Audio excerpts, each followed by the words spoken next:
Guys, welcome back to the channel. Jimmy Flippin' Deals. Thank you so much for joining me. This is going to be a house edition. I haven't done one of those in a while. I hope you find it interesting. I hope sales are just chiming off the hook for you guys. I really do. I know mine overall are not. It is very slow for me at the moment, but new retail is suffering. It does encourage me to look other places. I do have some secondhand finds that I will be showing you over the next few days, so I think that's awesome. I know that I just posted a video yesterday, I believe, but since then, in reality, what has happened is for the last week I have been sick. I haven't gone anywhere. I haven't done any side jobs. I have not done anything, but I'm starting to feel better. I still think I sound a little hoarse or coarse or whatever you call that. It's like day 6 of it. So y'all bear with me. I think I still sound a little funny. I am getting tired quicker than I should. I've been sleeping a lot. But I hope y'all are doing well. I called one of those video doctor people, and they do believe that it's viral. I believe they're correct because it started with a sore throat and sweats and fever and headaches, and anyway, the sore throat's gone. So I did want to bring y'all and give you a quick snapshot of the shipping container. For those that don't know, right at a year ago I bought a shipping container because my house was being overrun by merchandise, as I'm sure a lot of sellers as we get bigger can definitely relate to. Some people buy storage places, some people get bigger houses. I got a shipping container. It's not without its faults. It did have quite a bit of rust. I've showed y'all in some past videos. It's been a while. Like I said, I did buy a cargo worthy shipping container, as opposed there's basically 3 classifications that they do. One of them is the one-trip shipping containers, where they literally come from China most commonly, or wherever that they're made. They fill them full of merchandise the first time, and then you buy them as soon as they arrive, right? And for all practical purposes, they are new. But as it was presented to me, it cost another $1,500 or so to buy a brand new one, and I was trying to save $1 like most people, and I figured, hey, cargo worthy is probably where it's at. When it arrived, I did not realize how much rust would be on it and how much work it would take to fix the rust. And although there may be faster ways of doing it, I have grinded down to bare metal everywhere that there is rust that I've gotten to so far. There's still 3/4 of the shipping container or more left over.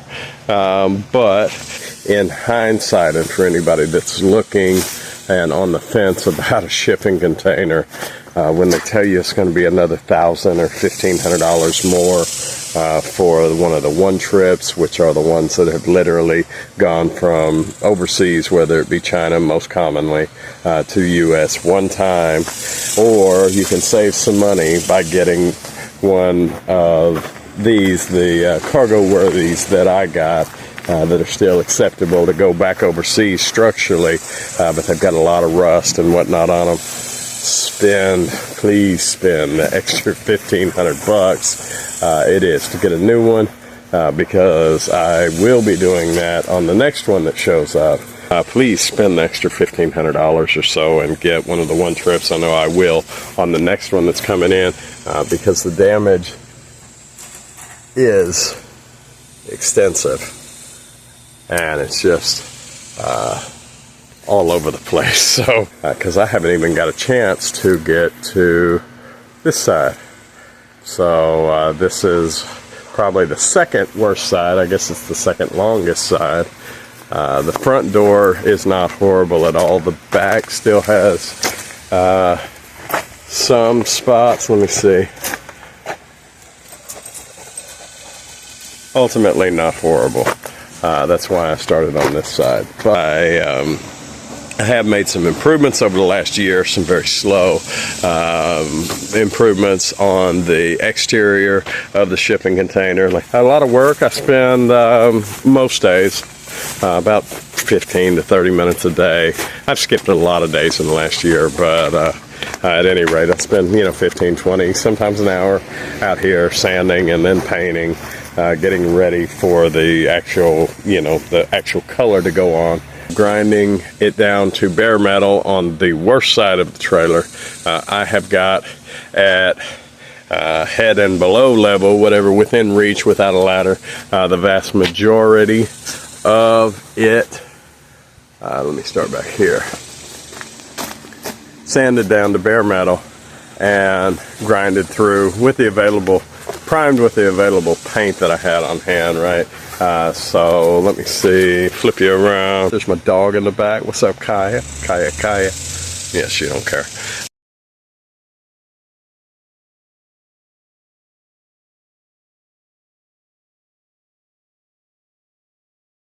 These were the nicest of the spots, so I haven't messed with that so far.